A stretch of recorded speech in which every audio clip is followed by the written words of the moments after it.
बहुत समय पहले एक घना और हरा भरा जंगल जीवन से भरपूर था।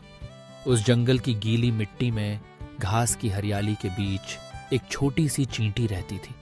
उसका शरीर तो नन्हा था, लेकिन उसके इरादे, उसके सपने और उसके हौसले बहुत बड़े थे।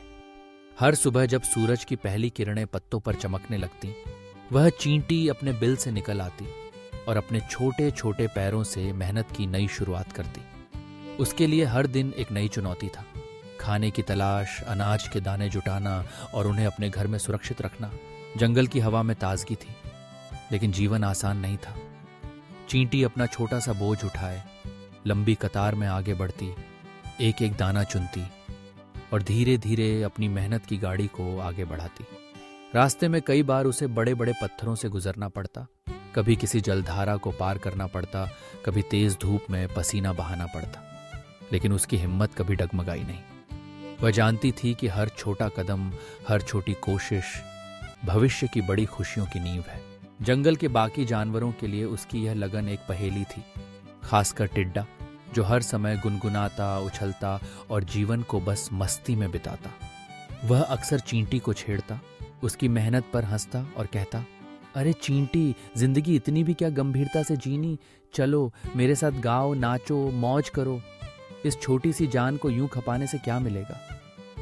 उठा किकरी वुयंड्या, चींटी मुस्कुराकर जवाब देती, मेहनत ही असली आनंद का रास्ता है टिड्डे भाई। आज की छोटी कोशिशें ही कल बड़ी राहत बनती हैं। जब समय कठिन होगा तब यही मेहनत मेरा साथ देगी। दिन बीतते गए, मौसम बदलते गए। गर्मी का मौसम आया, जंगल में पेड़ फल फूलों से लद गए, हर ओर हरियाली छा गई। चींटी ने इस मौसम का भरपूर फायदा उठाया। वह दिन रात मेहनत करती रही, हर रोज थोड़ा थोड़ा अनाज अपने घर में जमा करती रही। उसके घर का कोना कोना दानों से भरता चला गया।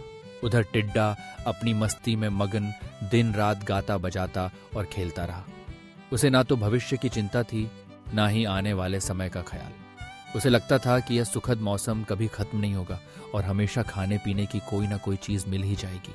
लेकिन समय कभी एक सा नहीं रहता। कुछ ही महीनों बाद सर्दी की ठंडी हवाएं जंगल में बहने लगी। पत्ते सूख कर गिरने लगे, घास मुरझा गई और पेड़ों पर फल सब्जियां भी कम हो गई। जंगल की रौनक धीरे धीरे फीकी पड़ने लगी। अब खाने की तलाश में निकलना खतरे से खाली नहीं था। भूख और ठंड ने सबको परेशान कर दिया। टिड्डा भी अब बेचैन हो उठा। उसने इधर उधर खाने की बहुत कोशिश की, लेकिन कहीं कुछ नहीं मिला। उसके गाने बजाने का मन भी अब बुझ चुका था। भूख से उसका शरीर कमजोर होने लगा और ठंड से उसकी आवाज कांपने लगी। आखिरकार हार कर वह चींटी के घर पहुंचा। उसकी आंखों में पछतावे के आंसू थे, दिल में ग्लानि थी और आवाज में विनम्रता। उसने कहा, बहन चींटी, मैंने अपने समय का सही इस्तेमाल नहीं किया। अब मेरे पास कुछ भी नहीं बचा। क्या तुम मेरी मदद करोगी?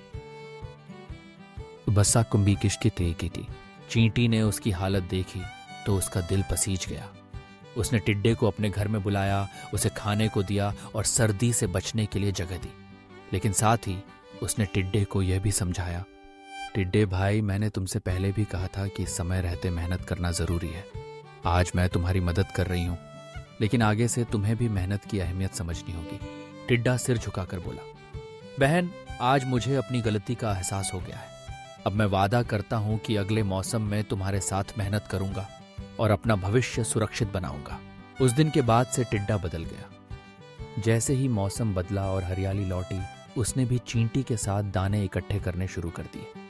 वह जान गया था कि जीवन में आनंद और मस्ती उतनी ही जरूरी है जितनी मेहनत और दूरदर्शिता। आज टिड्डा और चींटी दोनों दोस्त हैं और दोनों मिलकर सुख दुख में एक दूसरे का साथ देते हैं। यह कहानी हमें सिखाती है कि जीवन में मेहनत करना, समय का सही इस्तेमाल करना और भविष्य की तैयारी करना कितना जरूरी है। आलस्य और टालमटोल हमें केवल मुश्किलों की ओर ले जाते हैं, जबकि जो लोग समय रहते मेहनत करते हैं, वे जीवन की हर चुनौती का सामना आसानी से कर लेते हैं। इस कहानी की सबसे बड़ी सीख यही है, अगर आज हम मेहनत करते हैं तो आने वाले समय में सुख और संतोष पाते हैं, और अगर आज का समय सिर्फ मस्ती या टालमटोल में गवा दिया तो कल पछताना पड़ सकता है। मस्ती और आराम जरूर जरूरी है, लेकिन वे मेहनत के बाद ही सच्चा सुख देती हैं। समझदारी इसी में है कि हम आज की छोटी छोटी कोशिशों को नजरअंदाज न करें। क्योंकि वही हमारे आने वाले कल की नींव होती हैं। आइए हम सब चींटी की तरह मेहनती बने, अपने सपनों को पाने के लिए, अपने परिवार का भविष्य सुरक्षित करने के लिए और समाज में एक अच्छा उदाहरण बनने के लिए। और जब भी कभी आलस या टाल मटोल का मन हो तो एक बार मेहनती चींटी की कहानी जरूर याद कर लें। याद रखें, मेहनत से ही भविष्य सुरक्षित होता है और आलस्य हमेशा बर्बादी लाता है। अब चुनाव हमारा है, हम किस रास्ते पर चलना चाहते हैं।